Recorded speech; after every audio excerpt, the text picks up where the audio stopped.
Hello to all the Hexicans out there. Today I'm really excited to show you this episode of the Crypto Swabu show, which is the Hex game theory. This is a video I wanted to make for such a long time, and finally Patrick and I, we did it, and we made a presentation with all the Hex game theory in one presentation for you guys, and you can now see how much depth there is in this Hex game theory. It is crazy, I promise you that. Hi, Patrick. How's it going? Everything fine here. Thanks for the introduction, Alan. Hope everything is fine in Mexico as well. And as you already said, we are going over the game theory of Hex, all the little parts of the game theory of Hex today. And Alan made a really nice presentation about it.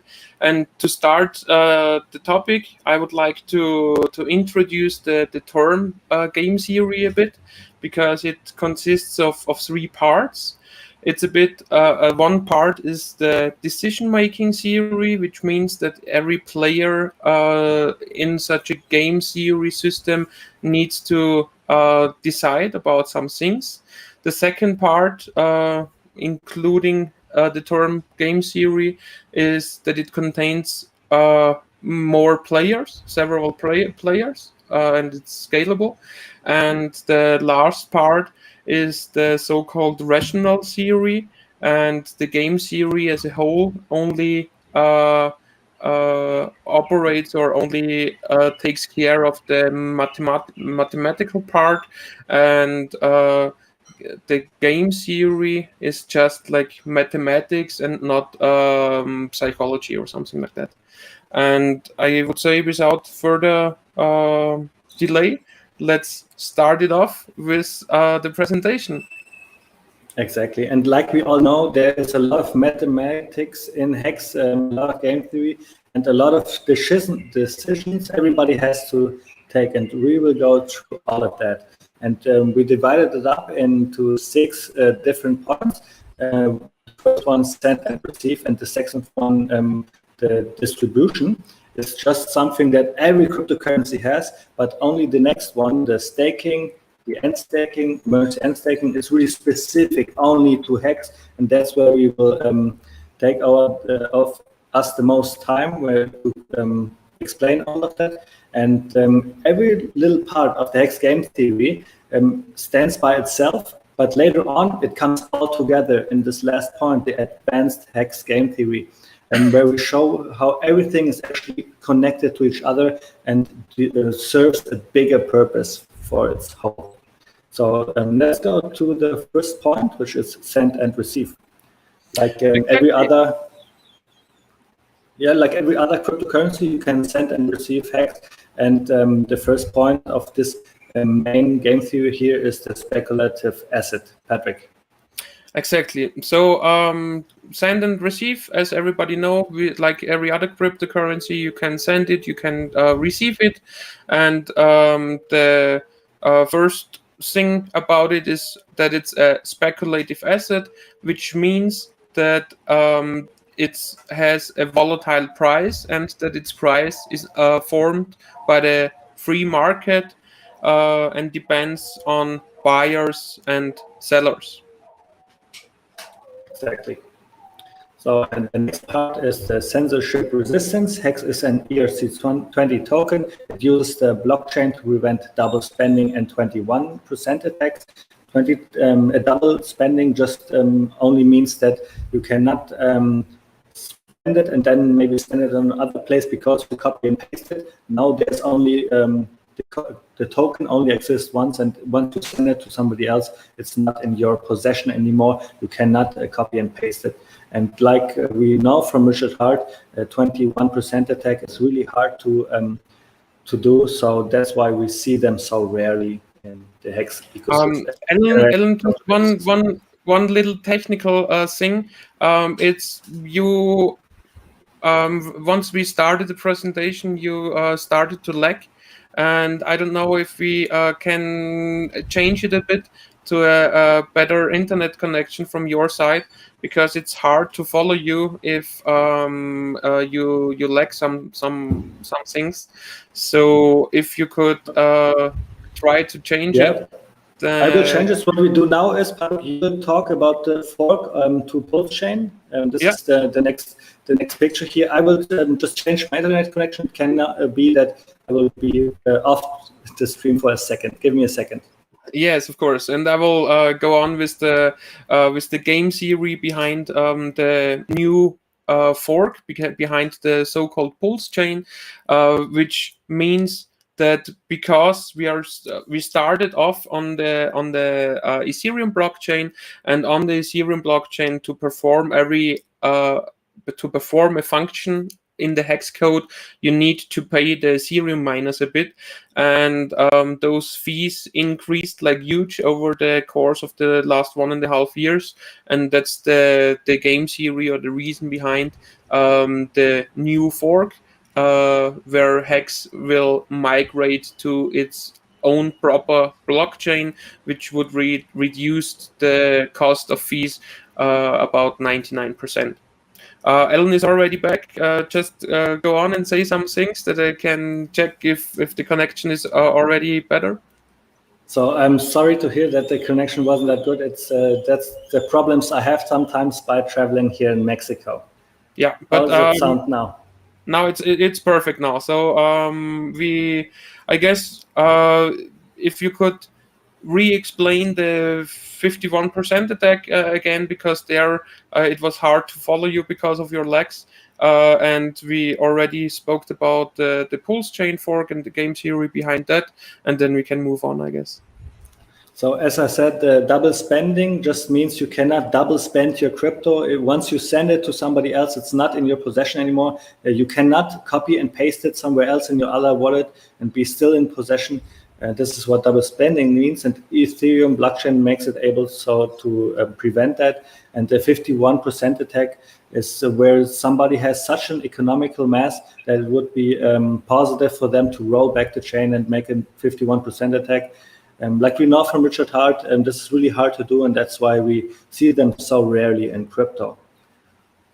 Okay, and exactly. Like I said, the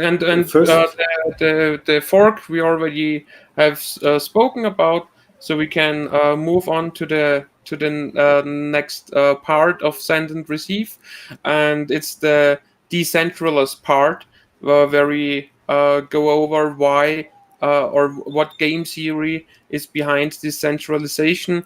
And when it comes to Hex, we operate in a market with no middleman. We have a 100% complete financial asset, which is not a security. It's only you that have access to your Hex, because only you hold your own keys, and therefore you are your own bank, and you don't you don't share the power over your money with some middleman like bank accounts or other accounts on centralized exchanges. And there are a lot of parts of decentralization. You can decentralize the position, you can decentralize the code, you can decentralize a lot of things in decentralization. And who else is there to better explain it than Richard Hart? And that's why we have this little clip here from Hex Clips on YouTube. I will just show it to you. And let's see if this works. Looks good. Looks good. So we will start it at this point here. But we don't hear anything because your audio is in your ears. My audio is in the ear. So I would say, guys, this is really good, a really good part where Richard Hart explains how decentralized Hex is. I will just repeat it to yourself. I have not thought about it that you guys cannot hear it because it's in my ears.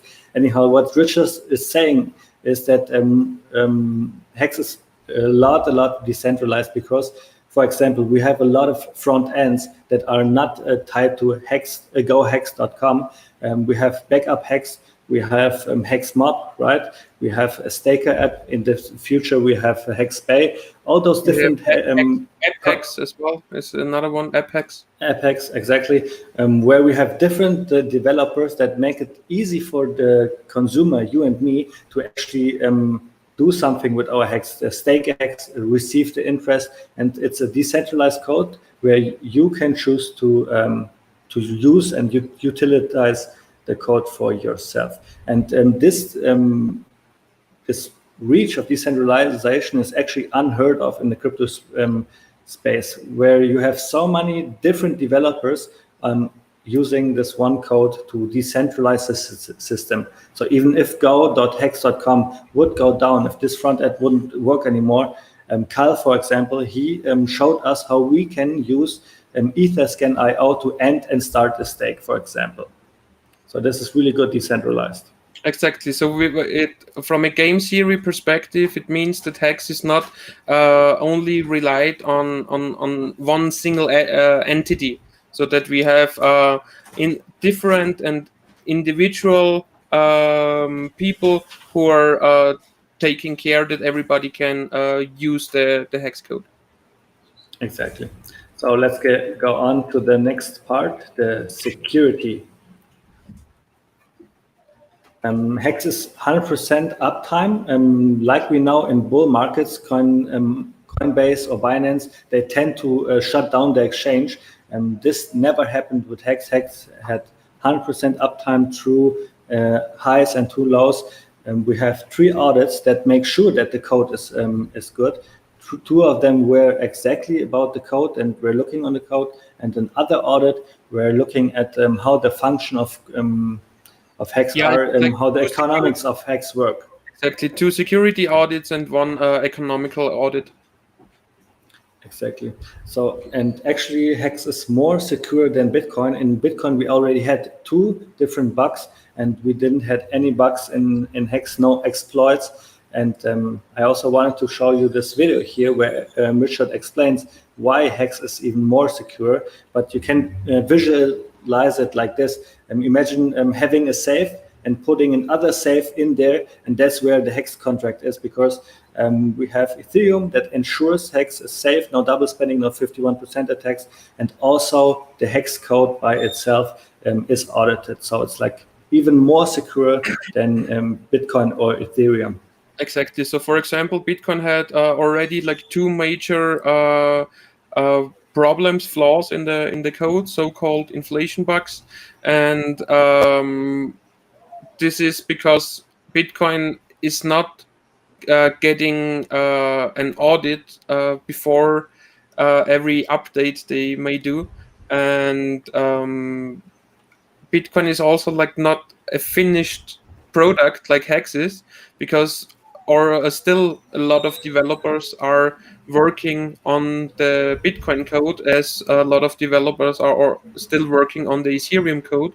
So it's still open for problems. Like if the developers are not taking care of every little detail, it might lead that the update gets released and they forgot about a little detail, and with this little detail some bad actor can find it and for example print as many units as he wants, and this cannot happen with Hex because the get-go it started off as a finished product. Exactly. So let's go to the next point of this presentation, which is also true for all the other good cryptocurrency, the fair distribution we have here. So Hex has had open distribution of at least. Open distribution, that's how you can call it. Like we had no ICO phase or pre-mining in Hex, and what we had in Hex to distribute all the Hex to the consumers is we had an adoption amplifier, right? And everybody was able to use this adoption amplifier to mint their own Hex. So we had no entity that was giving away the Hex coins to the managers, for example, to some workers or for marketing and stuff like this. Yeah. And also so every single Hex was already programmed to get released to the market. It was complete and done, like how this will work out over this 350 days, and everybody was able to participate. So if you that's why Richard always said Hex in the beginning. He always said Hex will create new whales, because even if you were a Bitcoin whale, you over the free claim you won't get that much hex. So if you want to participate as a larger player in the system, everybody had the possibility to get a whale, to become a whale, and we also have a lot of those examples, yeah, where people saw that and where people knew that this is not that this will be a really valuable cryptocurrency in the future, and they took the opportunity and got in at great times at great prices, and now they became new whales in a new cryptocurrency, and with a lot of other cryptocurrencies like Bitcoin Cash, for example, it still has like all the old Bitcoin whales in it. It did not create like new whales. And like you will see in this presentation, we will talk a lot about how Hex enables you to hold your own keys. And back then, Bitcoin Hex was free to Bitcoin miners. They could claim their Hex for free if they had Bitcoin in decentralized wallet, right? If they had it on a centralized exchange, you couldn't claim it. So this shows how deep the Hex game theory is, and Exactly, yeah. how much work were put into it to make people do the right things. Exactly, yeah. And also large Bitcoin holders or like multi-sig wallets were not able to free claim. So it's really, as I said, Hex created a new wave of whales. Right. And let's go to the next point, that for the open distribution, availability for everybody. Hex was like the start of the area of the decentralized finances, short DeFi. It's called DeFi in short, and there is no need for a centralized exchange listing because Hex, from its get-go, so like in the third week or something, started to be traded on the open and free decentralized market called Uniswap. And it's also a threat for some centralized exchanges because Hex really gives you and only you the power over your money back in only your hands. And with all those centralized exchanges, you always share the ownership over your money with them. So when you have a Binance account, when you have a Coinbase account, you share the ownership over this money with this entities, and that is also a reason why Hex is not listed yet on those large centralized exchanges, because they are only making their money based on fees, and as Hex gives the whole power over the money back to the users, there is no money to be made for centralized exchanges, and that's one of the main reasons why Hex isn't listed, or even one of the main reasons why Hex is not listed properly on some coin ranking sites, because some of those coin ranking sites are owned by centralized exchanges. So yes. And like you said, those exchanges make their money on fees. And later on, in another part of the Hex game theory, we will show you how Hex actually tries to avoid people exchanging their money and staking it. But this is for a later point of this presentation. Let's now go on further. So the next part is the inflation. Hex inflates 3.69% a year. And this inflation does not go to the miners, but it goes to the staking class, to everybody who owns T-shares. Those T-shares enable you to receive the inflation. And what else is there to say about inflation is that it is actually delayed to a certain point, because it inflates yearly 3.69%, but this inflation will hit the market later on if you unstake your stake. So it can be that the inflation is even lower than 3.69%.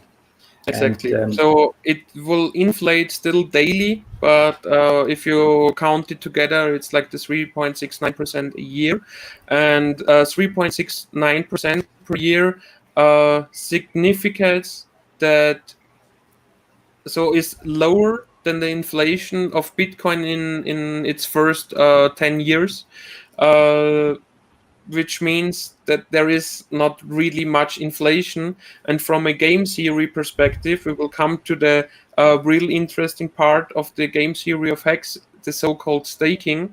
And with that, for you as a user, you can take a huge part of this inflation. And unlike a fiat currency like the US dollar, where you experience this inflation as a bad thing because every year your stuff is more expensive, where here in Hex, you as a staker get this inflation. So it would be the same as the whole money printing out of thin air from the Federal Reserve Bank will get to everybody who has a savings account, and based on how much interest power each and every savings account has, you get paid out the new created inflation. But here in Hex, it's just code. It's finished code. You can look it up, how much it is a day, and so on and so far. And it's only calculated, decentralized, only you and the code, and not and immutable, so not to be changed by anybody in the future. Exactly. So the last point of this distribution here is Hex is a finished financial product. It is no security, because we don't have expectation from work of others, right? Let's say a big company produces something, and if you own stocks, you have expectation that they will work and you get a dividend. This is not the case in Hex. You get your coins solely because you use the code. It's like only you and the code that is there. That's why it's so decentralized. Exactly, yeah. And this is a big part of Hex. So from the get-go, everybody always said you don't need to have any expectations solely from the work of others, because that's like the main part of to be experienced if a product is a security or if it's just an asset. So in the case with Bitcoin and Ethereum and Hex, it's just an asset because nobody has any expectation solely from the work of others of any future value or price increase. And that's why that's the reason why Hex is a financial asset and not a security, and don't falls under the security law. I guess it's called security law. Yeah. Yeah. Okay, so this was the last point, and all the points we just talked about are true for every other good cryptocurrency. And now we come to a really Hex a specific game theory. It is the staking. So let's see. The first part of the staking, of course, the staking is there to earn you trustless interest. And with this trustless interest, you said it before, there is no middleman. There is nobody that hands you the interest in Hex. It is just you that decided. And because I want to stake my Hex, I get so many T-shares. That's why you receive this interest. You can see Hex as a decentralized time deposit. And just like in every other time deposit as well, you get more by staking up longer. And this bonuses you will get is capped at 10 years. And this is really important. We will talk about that later on. There will be no more bonuses, but still it is beneficial to stake longer than 10 years. Exactly, yeah. Anything to add here? Maybe just to explain the term trustless interest for somebody who is really new to cryptocurrency, it means that you can earn interest without having to trust anybody else, because the only thing you trust is the immutable code, which can't be changed by anybody, who gives you hard facts. And that's the reason why it is called trustless interest, because you don't need to trust your financial advisor or your bank or somebody else. Exactly. So And do you want to go on to the next part? yeah, of course. So as Alan said before, those bonuses are kept at the 10-year mark. And now let's have a look at the bonuses and what they mean in the sense of game theory. So longer pays better means that staking longer for more days earns you more interest. And like when you go to a traditional bank and say, I have this $1,000 here and I want to put it for 1 year, they give you X amount of interest. And if you say 3 years instead of 1 year, they may give you interest increase of 20% per year. And that's the same thing what Hex is doing for this first 10 years. So for each and every year you stake longer, you get 20% more bonus Hex, which gives you more a higher power of interest. And you may have recognized that we only talk about Hex, like 20% more t-shirts earn you more Hex in the future. We never talked about price, but of course, every little part of the Hex game theory is also in mind of the Hex price. And we will talk later at the end of this presentation how everything has impact on the price. So we have this longer pays better bonus, for example. It gives you more t-shirts for staking longer, and this will have an impact on price, and we will explain this later as well. So the next part would be the bigger pays better bonus. As we all know, when we stake more Hex, we get more t-shirts as well. We get a bonus for that, and this is made so it is more scalable. We don't have as many stakes. We have bigger ones because there's an incentive for people to stake bigger ones, so they get more t-shirts, and that means more money at the end. And on blockchains, this is really important, because if you have a lot of traffic on the blockchains, the fees are really high, like we experience right now. And this is why Richard Hart had already, from the beginning, the idea of the good behavior of people doing less friction on the blockchain, less staking, less end staking, and like actually gathering all the Hex to make a big stake. Yeah, to get a product which is truly scalable, because it can serve millions and millions of users, because each and every user only has to perform a few functions per year. So there is not a lot of traffic in the whole system. And like a lot of other functions in Hex, this is kept at 150 million Hex. The longer pays better bonus is kept at 10 years, for example. And this is just so that like little fish that cannot have 150 million Hex are not in too much disadvantage.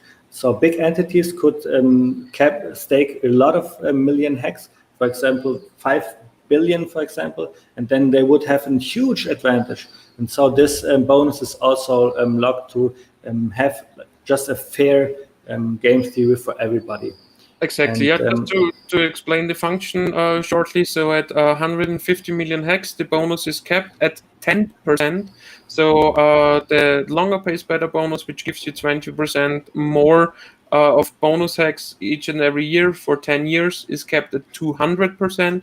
This one is capped at 10%, and it's also a, how do you call it? I guess a logarithmic function, which means that if you just stake 15 million Hex, you only get 1% of bigger pays better, and if you stake 1.5 million Hex, you can only get 0.1% of bigger pays better. So it's like a exponential function until 150 million, and then it's a straight line, because it's kept at this 10%. And we even have a little statement here, like if you decrease the velocity of money, you might get a higher value per unit. Exactly. So the next point would be the explanation of T-shares. T-shares are actually the biggest innovation of the Hex of Hex in its all. So it represents compounding interest, where not the compounding interest doesn't occur by your stack getting bigger, but by the share price to get your interest being more. It costs more at the end, like in the future. So this use of T-shares is like more efficient way to represent compounding interest. And Yeah. at the end, T-shares will even get more scarce than Hex. Mm-hmm. And like for a new user, just to explain the term T-share for the first time here, we already had some words of T-share. So what does it really means? It means that if you stake your Hex, then you, instead of those Hex getting more and more, you get instead T shares or shares for your Hex based on your duration and on your total volume. You get the bonuses, and like your principal, including the bonuses, will get transformed in so-called T shares. And this was made because to mirror compounding interest. Because in a traditional way, I go with $10,000 to the bank, and let's say I get 10% interest. Not happen in this world right now, but let's just say we get 10% interest. After 1 year, we would have 11,000. But at first we said, no, we make 10 years. So in the second year, I get 10% interest, but based on my 11,000 US dollars. And this is not possible or really, really complicated to put it on a decentralized way, because you would need to increase the principal on a daily base for each and every, not user, for each and every stake, actually. Yeah. And that you don't need to do that.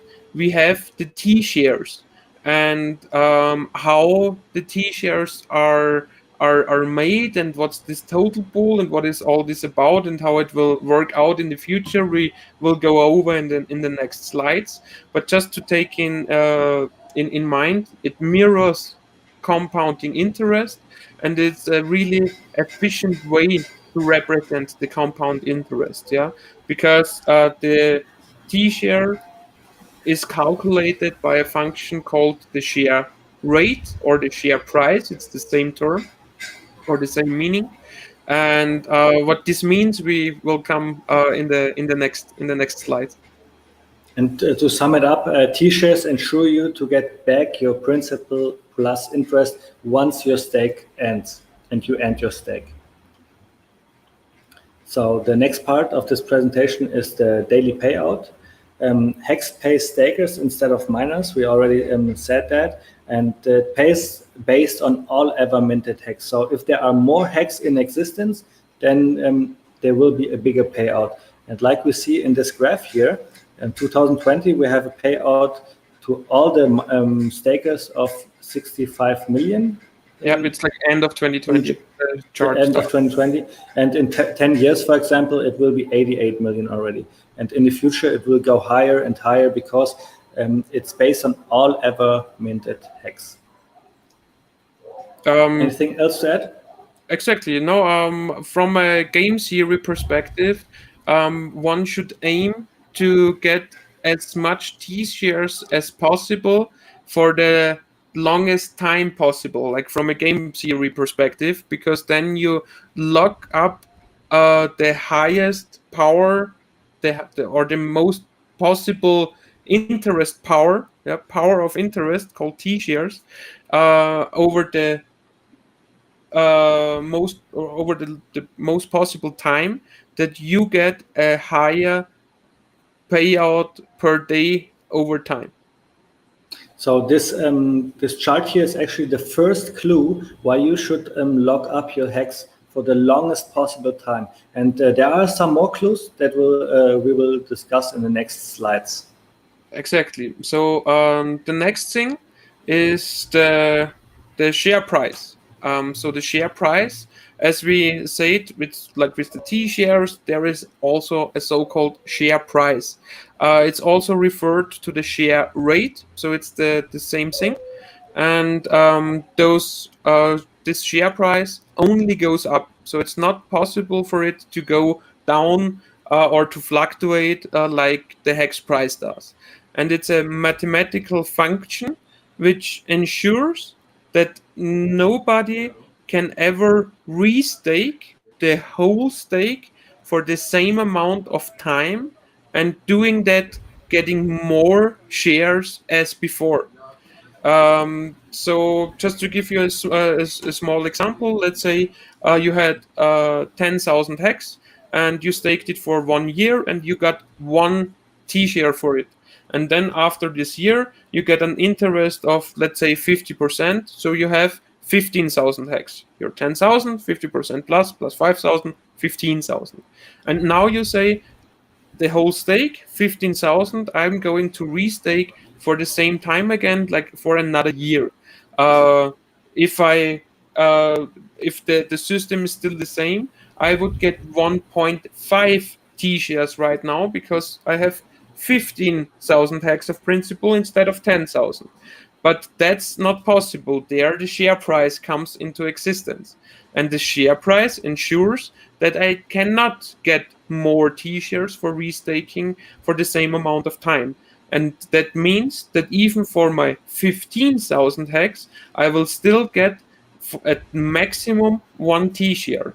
And that ensures that over time, it will get harder and harder to get the same amount of T shares as as it was in the past, and this mirrors the compound interest.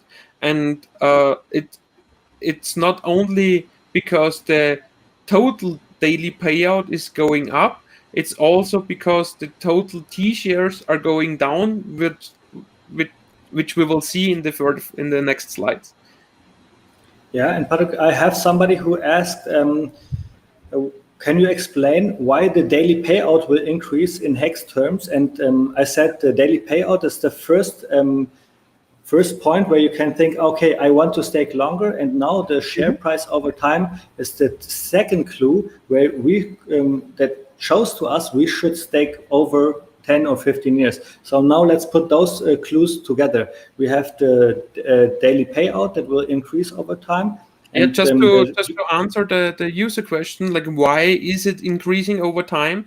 As we said, it's based on all ever minted hex, and when stakes are getting end staked, so old stakes are getting out, yeah, new inflation is created in form of the accrued interest. And this accrued interest, once the end stake function is called, is getting added to the all ever minted hex. And the daily payout total is based on a mathematical function which says all ever minted hex. So this base is it will increase over time times a percentage, and that's the base for the calculation for the daily payout total. So to make it really short, is like we already said, the inflation is 3.69%. 3.69% of a little bit is just like a little bit, but 3.69% of a lot, it gets you a lot of payouts daily. And this is pretty much why the payout will be in the future really big. But let's take those two clues, what I was mentioning, together now. First, the payout being really high in 15 years, and then the share price being really high of over 15 years. It's this exponential function. And what you want to have is you want to have the most T-shares of the system at the most latest time possible, so that you ensure that your shares are bigger than anybody else's. So you have the most part of all that hex that come into existence. You get the biggest part of the daily pie. Yeah. The daily pie, that was the word I was looking for, exactly. And now to put those two together, we go to the Sharepool. So this is like the pool where all the T shares come together. So it represents the shares of all stakers together, of every hex which is staked. And this total share pool tends to go down after time. And like this innovation of Hex, like this whole T-share system, share rate, share price, and the league system behind that, which wasn't a innovative thing from the founder itself, which came out of the community, all lead to more speculative stickiness in the whole ecosystem, which means that you can dig deeper and deeper and deeper in the Hex rabbit hole. And if you go once more in the graphic, then I can explain the share pool over time a bit. It is from our presentation in the beginning of the year at the Hex Exchange. And it was in the end of last year, the total share pool was about 11 million T-shares. It was a bit under that, so like 10.8. And we assumed that it will increase in the short term, so in the next in this and maybe even next year, and or it will increase in this year and then start to decrease on a slow pace, and over time it will be faster and faster, the decreasing of the total share pool. And if you put now the two things together, like the increase of the daily payouts total and the decrease of the share pool total over time, then you might get the best clue that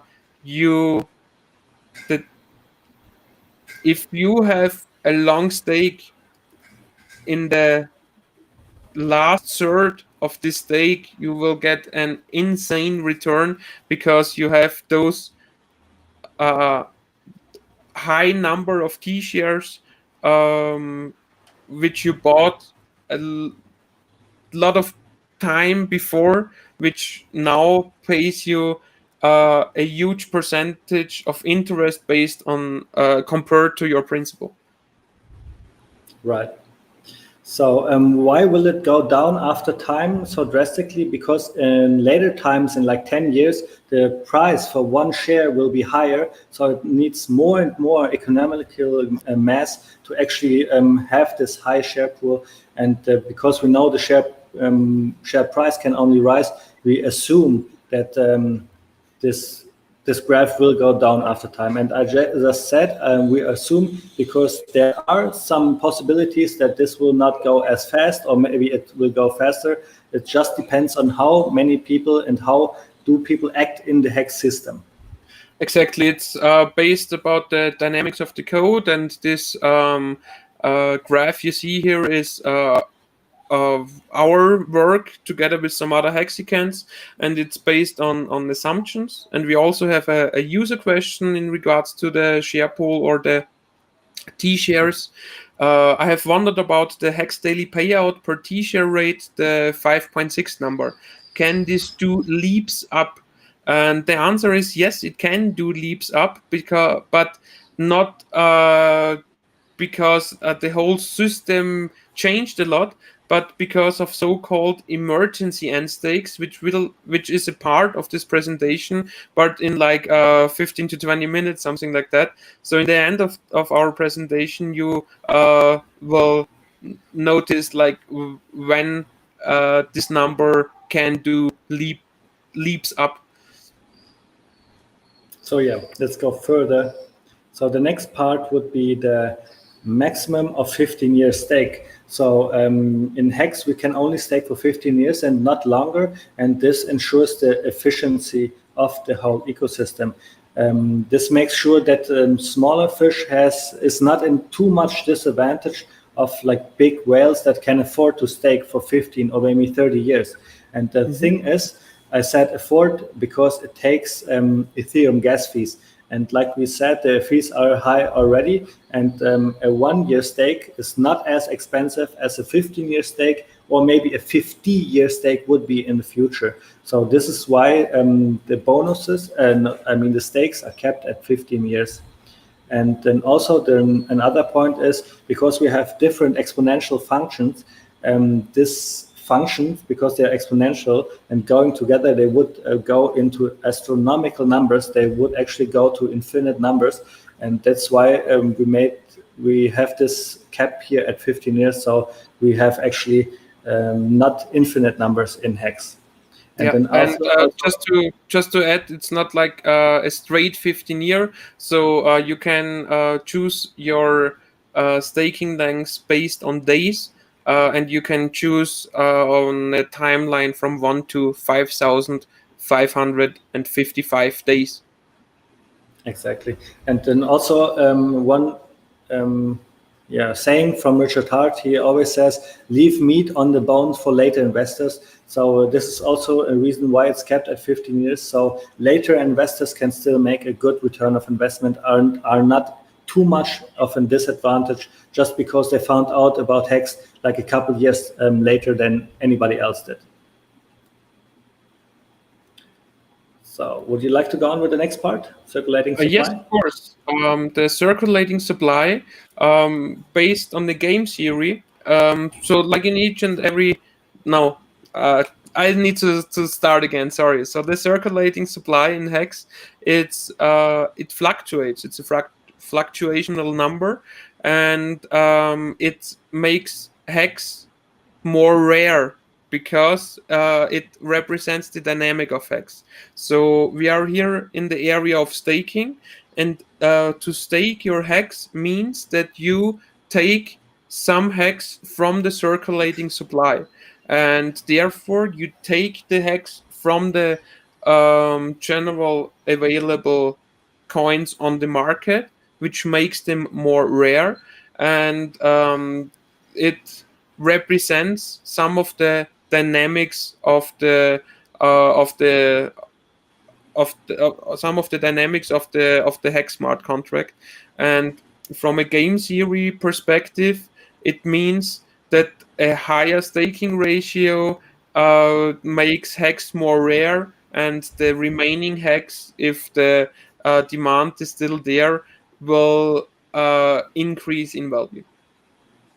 Exactly, and you just mentioned value, and later on we will show in our one of the last slides where the price is really dependent on all those different game theories in Hex.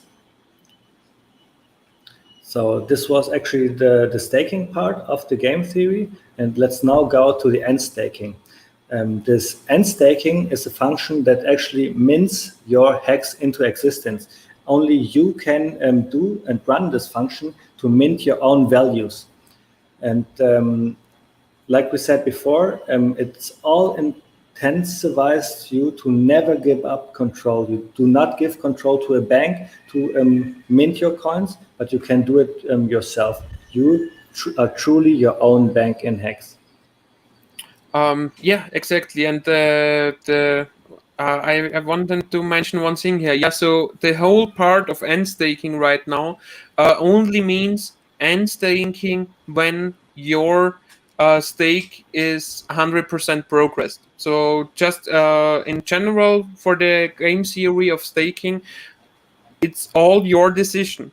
So it's your decision to make like how much Hex of your whole amount for how many days you would like to stake.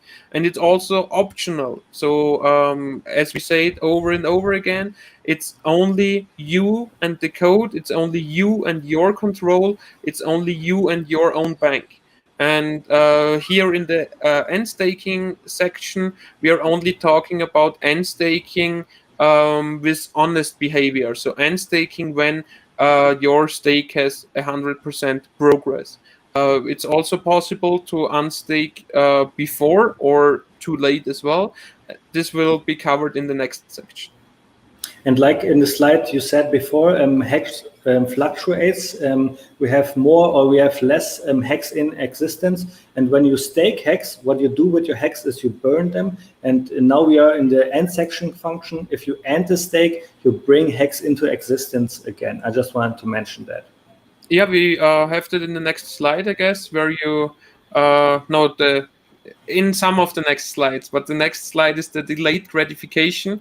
So just to explain the term delayed gratification, it's as I said right before, that you and only you choose your waiting period. So you have the option of 1 day until 5,555 days, and this option gives you like a truth engine. It's a lot of different new words for somebody who is new to the cryptocurrency space. But what is meant by truth engine? The meaning behind it is that with a lot of other things in the crypto world, you don't need to really keep your word. Yeah, but if in the real world, if you go to a financial institute and say, I want to put this amount of money for 5 years, they give you X amount of interest, and if you come back after 2 years and say, I need my money, then you might not even get back your principal, because you were unhonest to this financial institution, and so they punish you a bit. And that's the same with the hex code, where you get punished if you're not truthful to the code. And the more untruthful you are, the more you get penalized, which will also be covered in the next section. Right.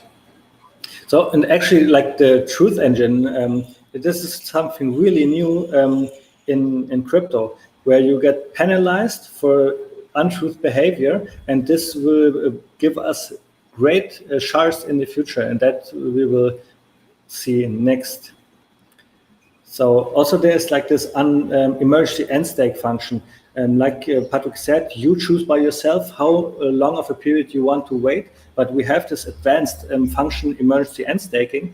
And you can also choose to maybe end your stake earlier than you would you actually said. And this gives you an option to like get on your funds a little bit earlier. And there are actually some good possibilities for it to maximize your interest by restaking for longer, for example.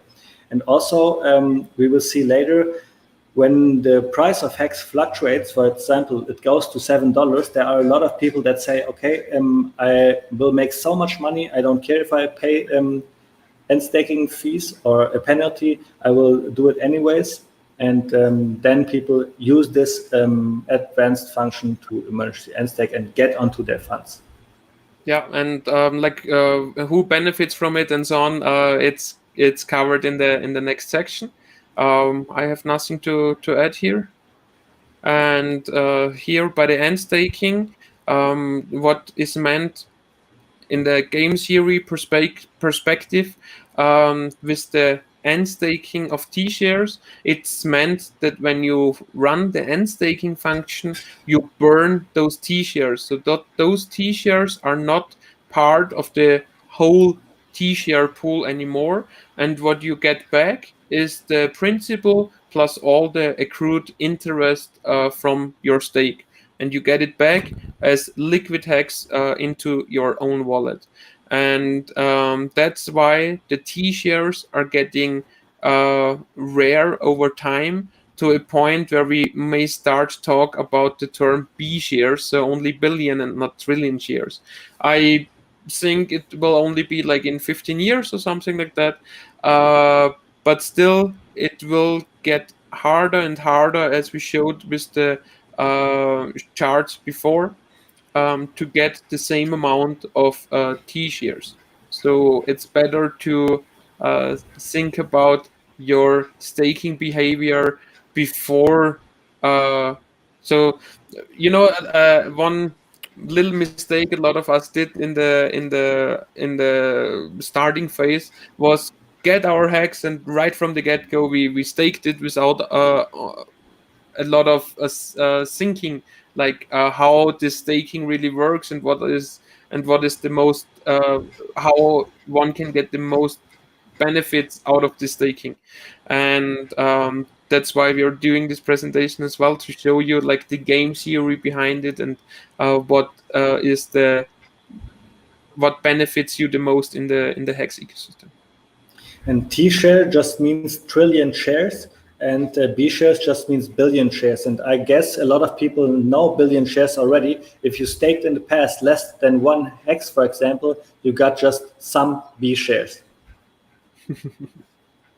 So the next part of this presentation is the share pool.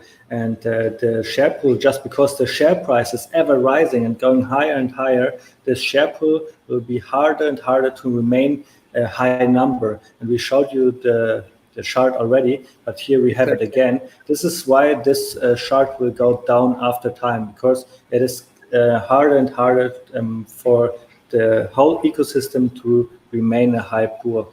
And like we said already, this is chart is nowhere to be seen. We made it ourselves. It is an estimation based on our last presentation, where we made a couple assumptions based on the numbers we had in the past.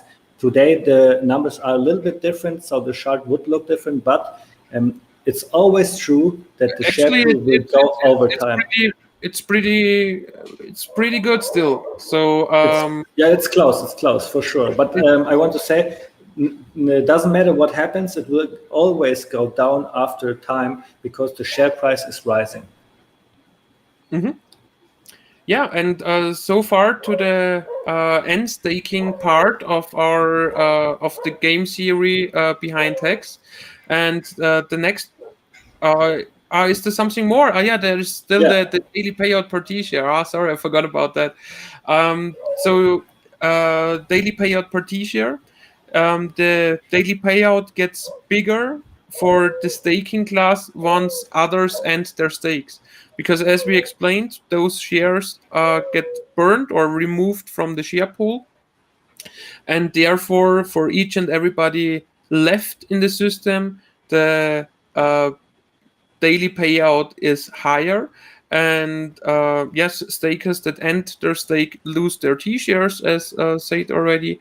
And this is also a thing which incentivizes to restake, for example, for longer. Because let's go back to our example from before: 10,000 hex for 1 year, resulting in 15,000 hex. Again, for 1 year will just only get you one T-share and not more. Yeah, maybe if somebody else beated you, you will only get for the 15,000 maybe only 0.8 T-shares, and you want to have at least one, maybe even two. So what you can do is you increase your time length. So from 1 year, you now stake for 5 or even 10 or 15 years. And that's a part of the game theory, how you can increase your interest power over time. And like we mentioned before, we have longer stakes pays better, bigger pays better. So there are two things that I will do with my stakes in the future. I will end stake them, maybe wait a little bit, gather them together so I get bigger stakes. And then I will also stake them longer so I have more T-shares. Those are two things that I will do for sure. Yeah, so for example, right now, around each and every staker, the average stakes, individual stakes, is like the average is 8, and I guess this number will go down in the future.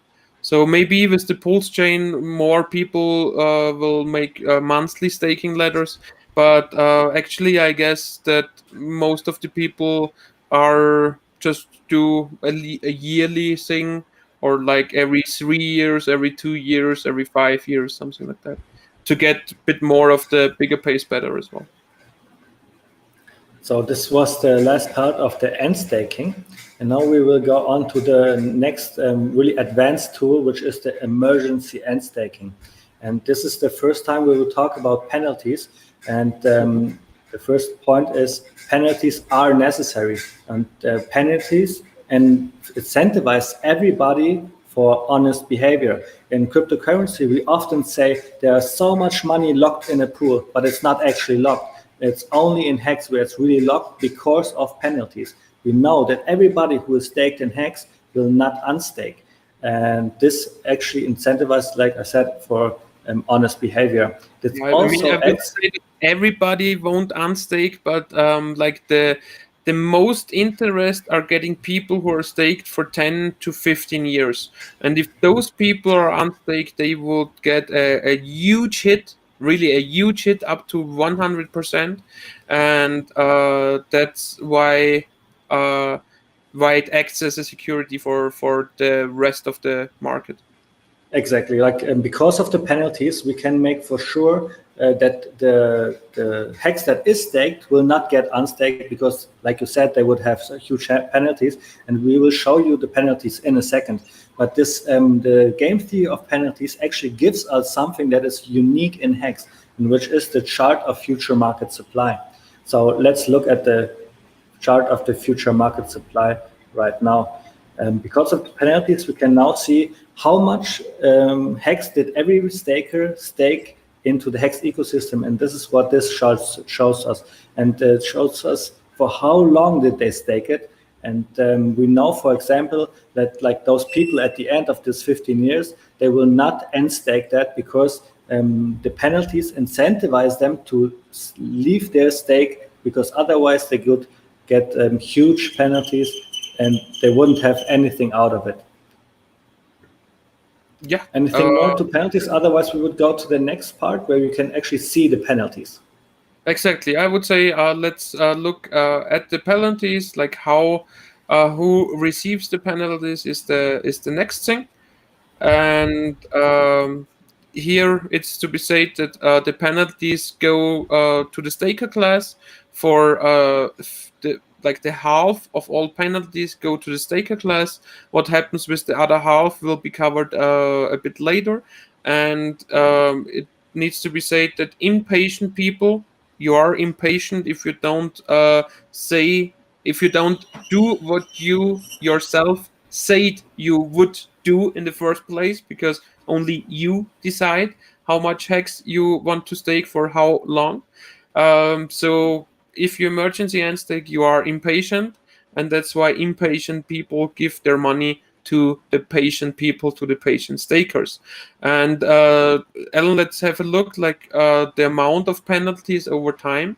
So since the beginning of Hex, we have seen a total of over 1.5 billion hex as a payout, which goes back to the staker class. And here you can even dig deeper. You see hex addresses as well, where you can copy paste them to Etherscan, and you can see exactly how much hex this address has remaining, what he is doing with his hex, what he's doing in general on the crypto market. So each and every detail you can get out of this hex.vision tool.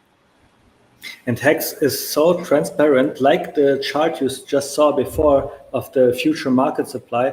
This chart here shows you the penalties, and what you can do is you can look at every single Ethereum address that paid the penalty, or you can also look at every single Ethereum address that made a stake on the future market supply. And what you can do is look up on Etherscan, what did they do with their end stake? Did they stake longer, or did they sell it on the market?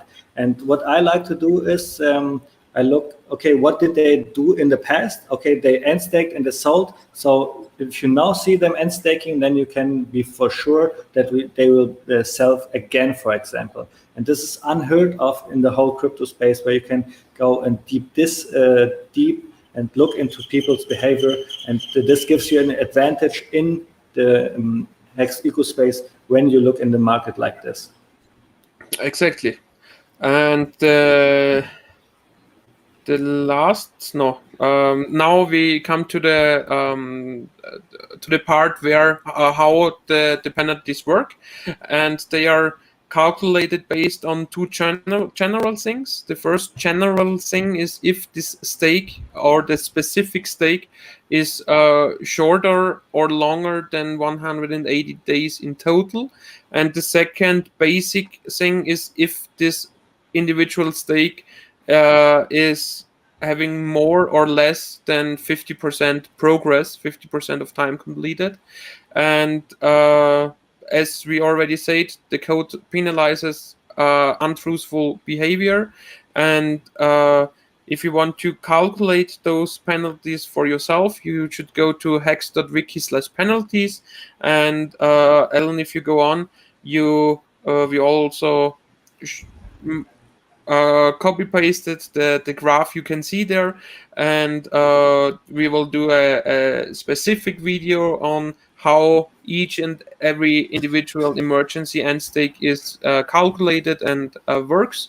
If you need to know it for a stake of your own, just go there. And the other option we have to give you, or which the free hex market is giving you, because Staker app is from individual developers from the Hex ecosystem, which initially had nothing to do with Richard Hart, the founder of Hex, and they aren't getting paid by Richard Hart or something like that, so they do their own thing. Called Staker app, and they are also providing you those emergency end stake data, where they show you how much you would lose or earn based on your staked principal. But Ellen, would you like to explain it a bit further, what we see here? Yeah, what we have here is 4 different stakes. They are all 100K hex, like you see here, and they're all made in pretty much the same period of time. Like this is in April, this is like a little bit earlier, but those 3 months, it doesn't matter. What I want to show here is that this stake, for example, said it will only stake for 500 years. It is Days. over 50 days, over 500 days. It's already over 50% completed, and this is why it will still gain some interest, even though if it would end stake right now. It is different from this one. It is the same amount. It's just 3 months earlier, but because it's not 50% completed yet, it would get a hit of $130.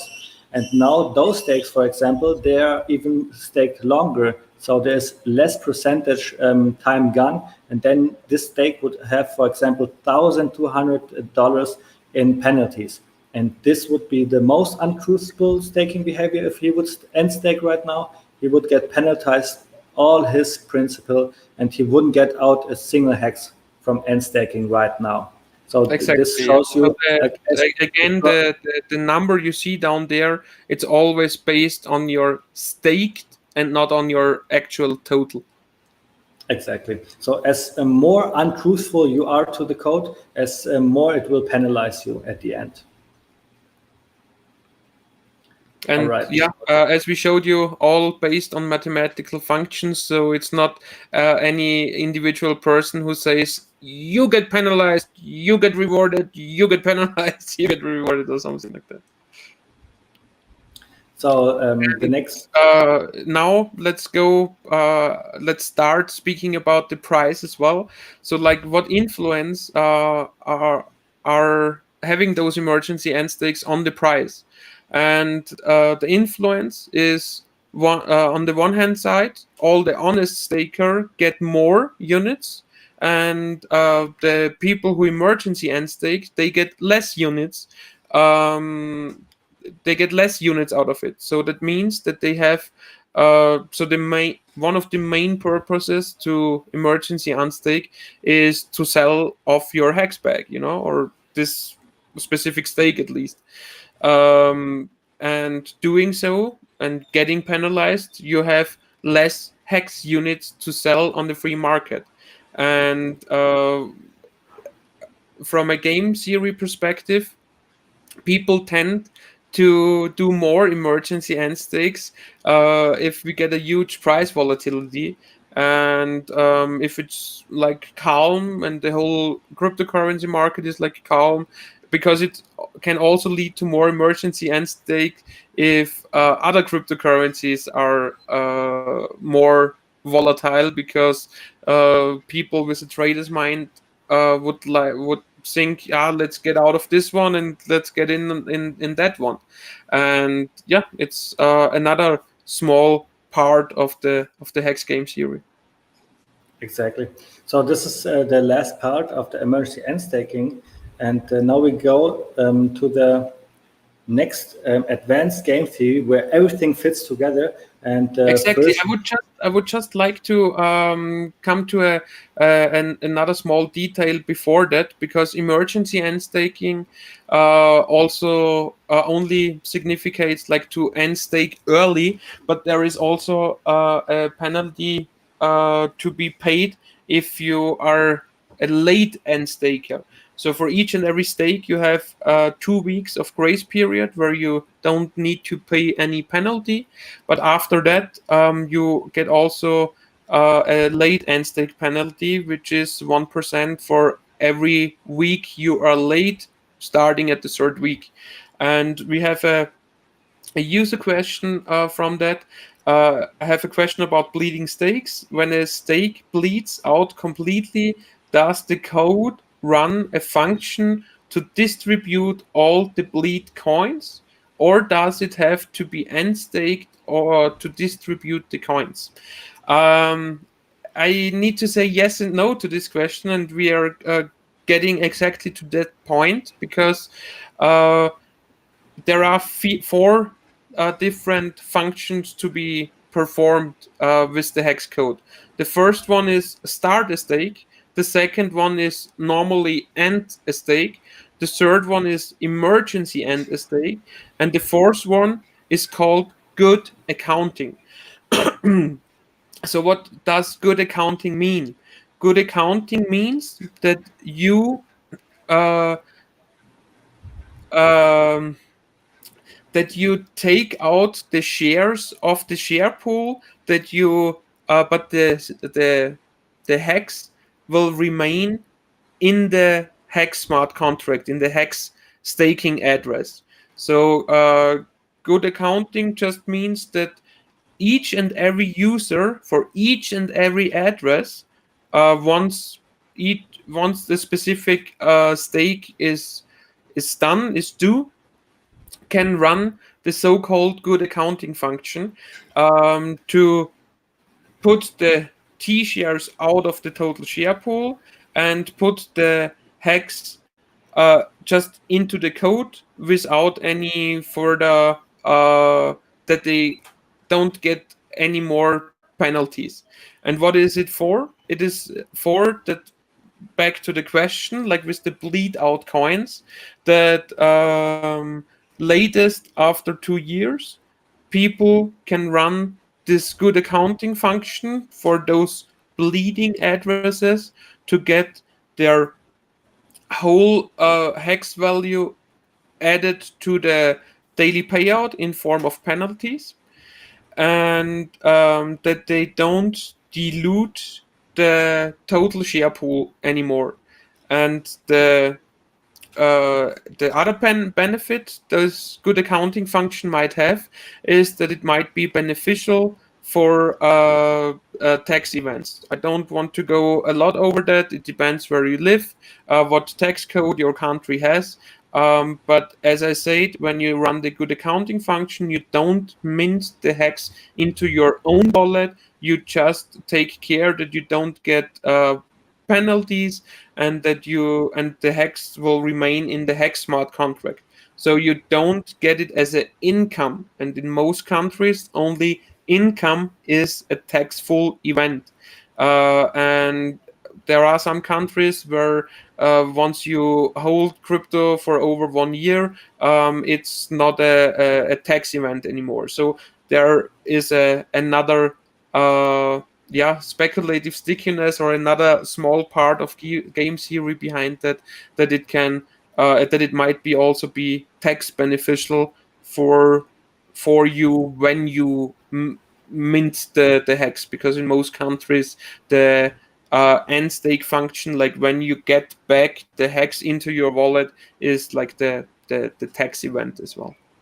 The moment you have to pay taxes on it, right? Yeah. And this is why I used good accounting, for example, because I had income in the last year and I had to pay taxes on it, and I didn't want to have more income and pay more taxes. This is why I used the good accounting function to hold back my hex and does not mint it into my wallet. So I still are able to claim those hex. I just don't want to do it right now. Maybe I do it in the future. And this is why I use the good accounting function as well. So it's a really useful tool, and it's an advanced tool that like everybody can think about using it. But I guess a lot of people are unsure why even use that. And like this video today, it was a long time on my mind to do that. And the Scout accounting function will be also discussed in future videos of us. We will definitely talk about it and show you exactly when does it benefit you and when is it like no use of it. Exactly. And we also have another question from the chat. So no penalties will be given unless unless it is good accounted once it is 100% bleed out. Is that correct? Yes, that is correct. So if nobody runs a function, the code does not update. So for people who are just coming late, like 4 weeks or something like that late, they can still, they don't need to do just good accounting. They can still end stake, and then like 2% of their current value will be added to the penalties of this specific day.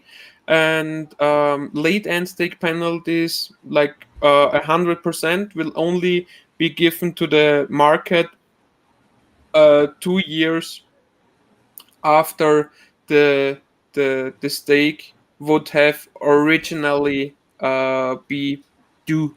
Yeah, I guess it's called like that in English. Sorry for my my miss of language.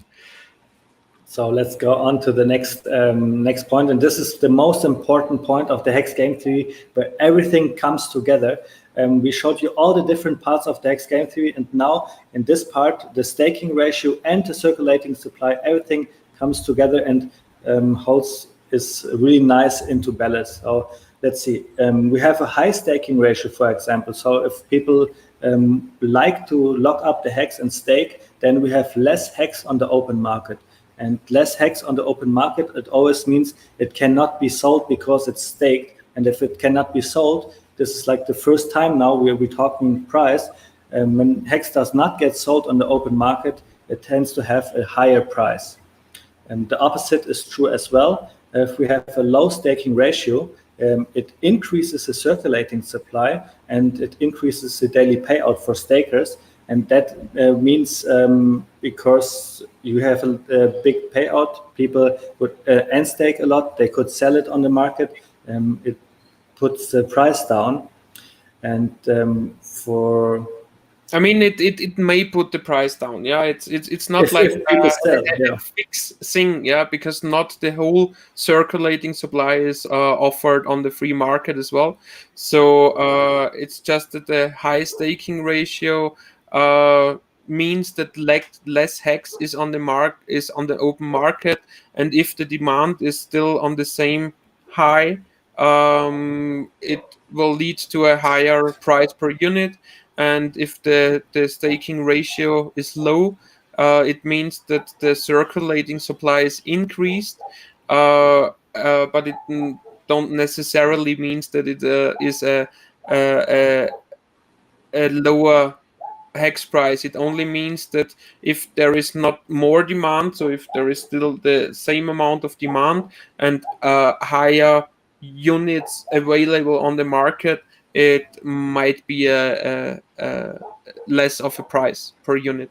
And my point is that that hex is like a self-balancing like code. And that's why we have this slide right here, this chart. Like right now, we have total of 9% of all hex that are really staked, and this would give you a return of investment of 41%. And if more people stake, let's say 10% or 70%, then everybody would only get 5%, for example. And at this point, people would stop staking because it's not this beneficial anymore. And this is why this chart here is why Hex is so self-balancing. And this is what I meant. Like, if you have a big payout, then people are incentivized to stake. And if you just get a small payout, people are not that incentivized to stake with Hex anymore. Maybe people would maybe put their money on the bank.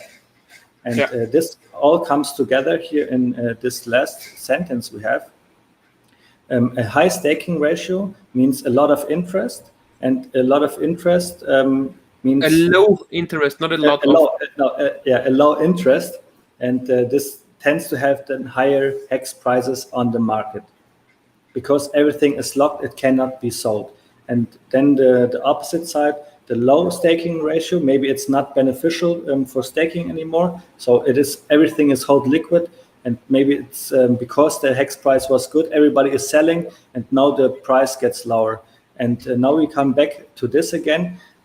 If the price of Hex is really low, people start buying it again, and maybe nobody stakes. Then there is an incentive to stake again, and then we will just have this circle where we will always self-balance Hex out by itself. Exactly. So let just keep on this chart if a few moments, a few seconds more, please, that it's big, because we we came like from a bit of more than 9%, and over the last weeks we saw more and more the direction to 10% of whole staking ratio again, because like over 40% was for a lot of people in the market. Wow, 40%, like a huge incentive to get in and stake your Hex. And you already saw that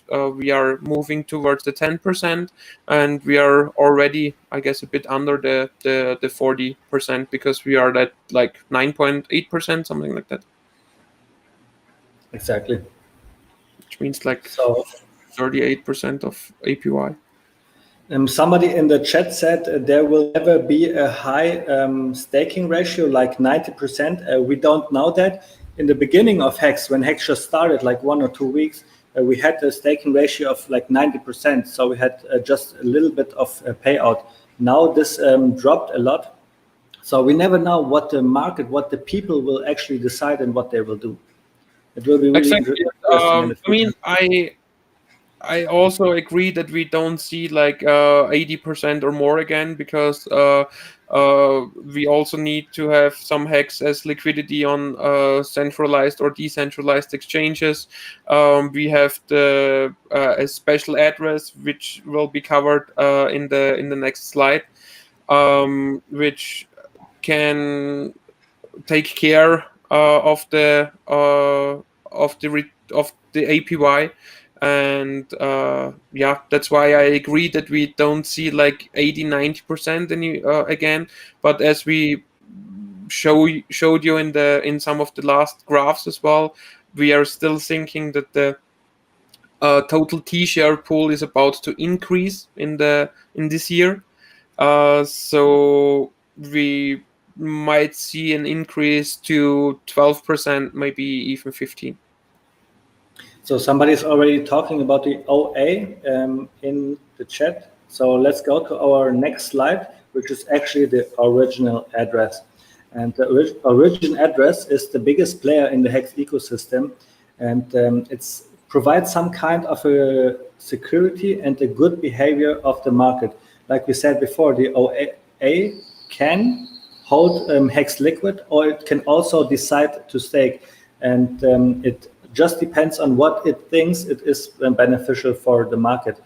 Like we said, we saw before Big Payday a lot of staking going on. This was the original address to actually make sure the Hex price would not plunge too much down after Big Payday.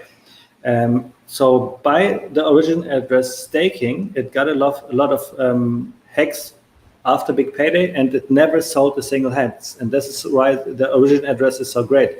If I would get that all the penalties, 100%, for example, I would sell it. And this would means the price would go down. But because the origin address gets 50% of all penalties and it never sold, it just means that you can think about it as like the hex gets burned because it never sees the open market again. And then other exactly. But the origin address is also the reason why I don't see like a 80% staking ratio, which is not a bad thing, yeah, because that's how you know, okay, it will be a good amount of interest still over time, yeah. Even if it increases now a few more percent, it won't increase like huge. So you can be sure that Hex will always pay you more than the normal banking system. Well, at the end, Hex is a financial product that has to compete on other financial products. And this is why Hex will always have the best return of investment, just so it can be competitive to all the other assets on the market. And we don't know who is the owner of the origin address. This is really important. So Hex will not become a security or on a regulated financial asset. So it can always be traded on crypto exchanges, for example. Exactly, yeah. And if you're concerned about the origin address, just come in in one of our Hex chat rooms. We can give you the Ethereum address of the origin address, and you can have a look in each and every of the 1,000 transaction it has performed already.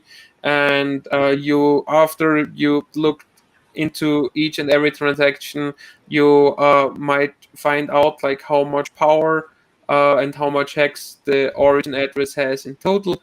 And what you will find out for sure is that there is never something like hex to Binance or hex to Coinbase. So not a single hex ever got sold on the market. Exactly. So this was actually one of our last slides. We will now come to the summary, to the conclusion.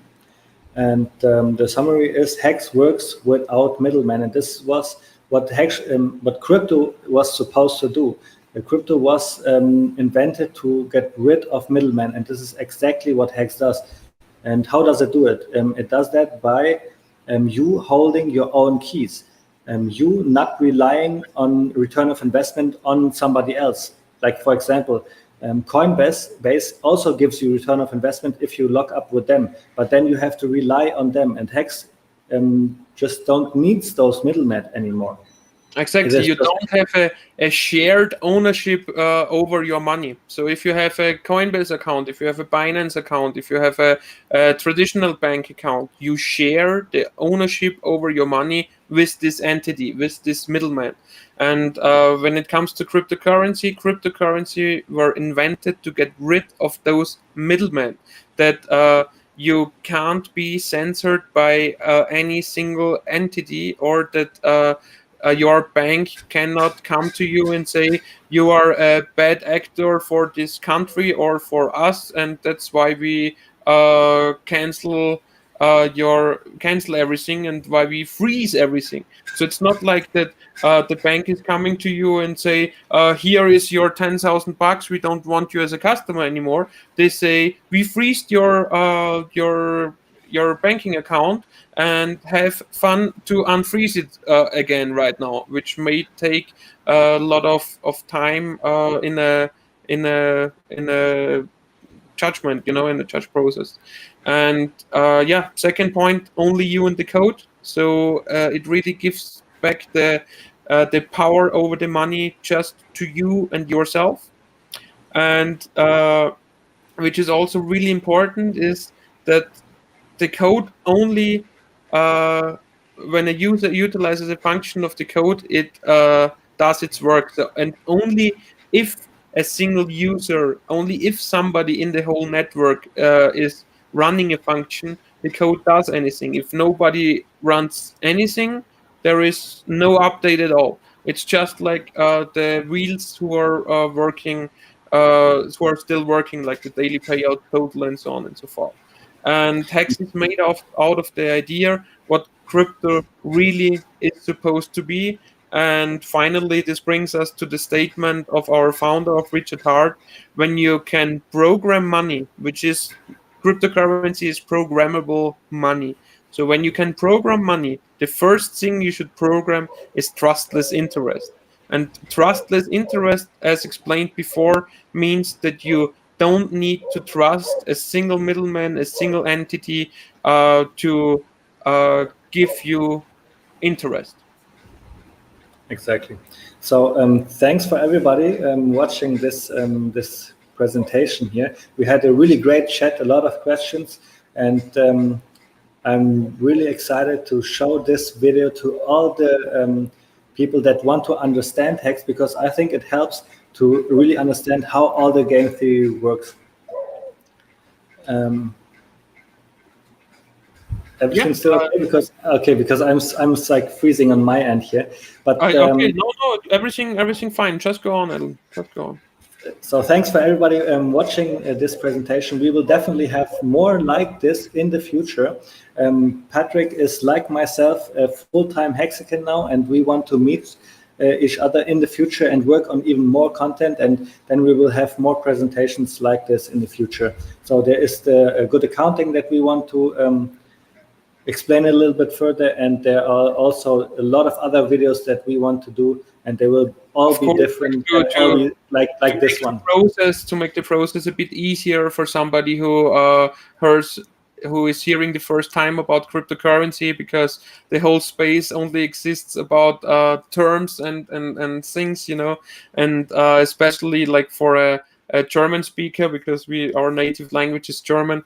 It's pretty hard to grasp at first, and yeah, that's our idea to do a lot more in regards to that. And if you have like ideas, or if you missed something in our presentation today, please go ahead and just write us in comment, or come in one of the Hex chat rooms. We are in pretty much all of them. And yes, if you like the presentation, just give us a like. If you have any further question in regards to the game theory of Hex, please go on and comment right now in the live chat. And yes, I hope you liked it. I hope you enjoyed it. And if there is nothing else, I wish you a great rest of the week, and enjoy the time. Yeah, those were really good end words to end this stream. So thank you for everybody, and we will see you next week on Monday again. So bye-bye. Exactly. Bye-bye. Ciao.